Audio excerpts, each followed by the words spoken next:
नमस्कार, मैं Sarika media today TV में आपका स्वागत है। आज की वीडियो में आपको दो अहम खबरें बताऊंगी। दोनों खबरें सऊदी अरब से हैं और बेहद खास हैं। पहली खबर सऊदी में हुई भारी बर्फबारी को लेकर है, जो काफी हैरान करने वाली है। तेज गर्म हवाओं और विशाल रेगिस्तानी इलाकों के लिए पहचान रखने वाले सऊदी अरब के मौसम में बड़ा बदलाव आया है। सऊदी अरब के कुछ इलाकों में सुबह के समय तापमान 0 डिग्री सेल्सियस से नीचे पहुंच गया, जिससे यहां पर जमकर बर्फबारी देखी गई। रेत पर बिछी बर्फ की चादर देखकर लोग हैरान रह गए। दूसरी खबर सऊदी में बन रही दुनिया की सबसे ऊंची इमारत को लेकर है। सऊदी अरब में बन रही इस इमारत का काम फिर से शुरू हो गया है। यह इमारत 1 किलोमीटर से भी ऊंची होगी, जो बुर्ज खलीफा से तकरीबन 180 मीटर ऊंची होगी। इसकी 80 मंजिलें बनकर तैयार हो चुकी हैं। दोनों खबरें आपको विस्तार से बताऊंगी। अगर न्यूज अच्छी लगे तो लाइक कर देना और हमारे चैनल मीडिया टुडे टीवी को सब्सक्राइब कर देना। अब बढ़ते हैं खबर की तरफ। सऊदी के रेगिस्तान में बिछी सफेद बर्फ की चादर को आम लोग और मौसम के जानकार इसे हैरानी से देख रहे हैं। सऊदी असामान्य रूप से गर्म हवाओं और रेगिस्तान के लिए जाना जाता है, लेकिन अचानक देश के बड़े हिस्सों में बर्फबारी, भारी बारिश और गिरते तापमान ने लोगों को हैरान कर दिया है। इस घटना ने जलवायु परिवर्तन के चलते मौसम में आ रहे बदलावों की तरफ ध्यान दिलाया है। हालिया दिनों में उत्तरी सऊदी अरब में अप्रत्याशित बर्फबारी हुई, जिससे तबुक प्रांत की पर्वत श्रृंखलाओं का नजारा नाटकीय रूप से बदल गया। जेबेल अल्लौज पर ऊंचाई वाली जगह ट्रोजेना हल्की बारिश के साथ बर्फ से ढक गई। यह करीब 2600 मीटर की ऊंचाई पर है। हेल क्षेत्र के कई हिस्सों में बर्फबारी हुई, जिसमें हेल शहर के आसपास के इलाके शामिल हैं। यह इस क्षेत्र के लिए एक दुर्लभ घटना है। सऊदी अरब के कई इलाकों में हालिया दिनों में सुबह के शुरुआती घंटों में तापमान 0 डिग्री सेल्सियस से नीचे चला गया। इससे ऊंची जगहों पर बर्फ के लिए अनुकूल परिस्थितियां बन गईं। ठंड की लहर के साथ कई क्षेत्रों में बारिश हुई। बियर बिन हरमास, अल अयनाह, अम्मार, अलुला गवर्नरेट, शकवा और उसके उपनगरों में हल्की से मध्यम बारिश दर्ज की गई।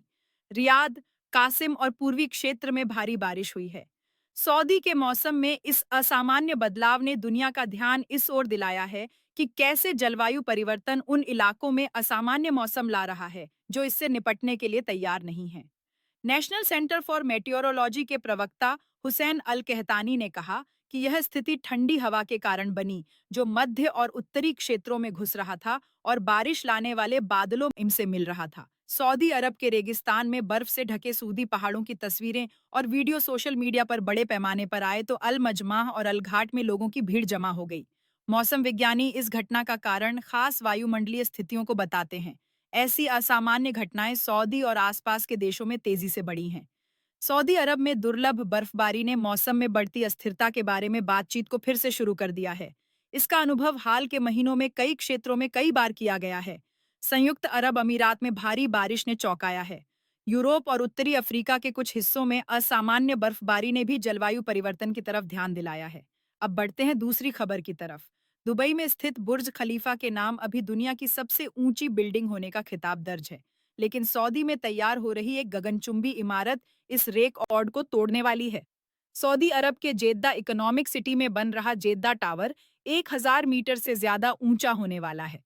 2025 में फिर से निर्माण शुरू होने के बाद इसकी लगभग 80 मंजिलें बन चुकी हैं और यह बुर्ज खलीफा को पीछे छोड़ने की तरफ बढ़ रहा है। टावर का निर्माण तेजी से चल रहा है और हर 3 से 4 दिन में इसकी एक नई मंजिल तैयार हो रही है। गल्फ न्यूज के अनुसार इसके 2028 तक पूरा होने की उम्मीद है। जेद्दा टावर दुबई के बुर्ज खलीफा से 172 से 180 मीटर ऊंचा होगा। वर्तमान में 828 मीटर के साथ बुर्ज खलीफा के नाम दुनिया की सबसे ऊंची बिल्डिंग होने का रिकॉर्ड है। जेद्दा टावर का नाम पहले किंगडम टावर रखा गया था, लेकिन बाद में इसे बदल दिया गया। इसे 2028 तक पूरा करने का लक्ष्य रखा गया है। पूरा होने पर जेद्दा टावर दुनिया की पहली बिल्डिंग होगी जो 1 किलोमीटर की ऊंचाई तक पहुंचेगी। इसके अलावा सऊदी अरब में एक राइज टावर बनाने की भी योजना है, जो 2 किलोमीटर ऊंचा होगा। क्राउन प्रिंस मोहम्मद बिन सलमान की अगुवाई में सऊदी अरब के विजन 2030 के तहत एक अहम प्रोजेक्ट है। जेद्दा इकोनॉमिक सिटी में स्थित इस टावर में 160 से ज्यादा मंजिल होंगी। इसका इस्तेमाल कई कामों के लिए किया जाएगा, जिसमें होटल, लग्जरी आवास, सर्विस अपार्टमेंट और हाई एंड ऑफिस स्पेस शामिल हैं। इसकी सबसे चर्चित खासियतों में है एक बहुत ऊंचा ऑब्जर्वेशन डेक, जो लाल सागर और नीचे शहर का पैनोरमिक नजारा दिखाता है। टावर को एड्रियन स्मिथ ने डिजाइन किया है। वे बुर्ज खलीफा के को डिजाइनर भी थे। टॉवर में सस्टेनेबल टेक्नोलॉजी का इस्तेमाल किया गया है, जिसमें एनर्जी एफिशिएंट सिस्टम और रेगिस्तानी मौसम के हिसाब से एडवांस्ड कूलिंग शामिल है। इसमें 10 मीटर प्रति सेकंड की रफ्तार से चलने वाली लेई लिफ्ट होगी। इस खबर में बस इतना ही। अब मिलेंगे अगली खबर के साथ। शुक्रिया।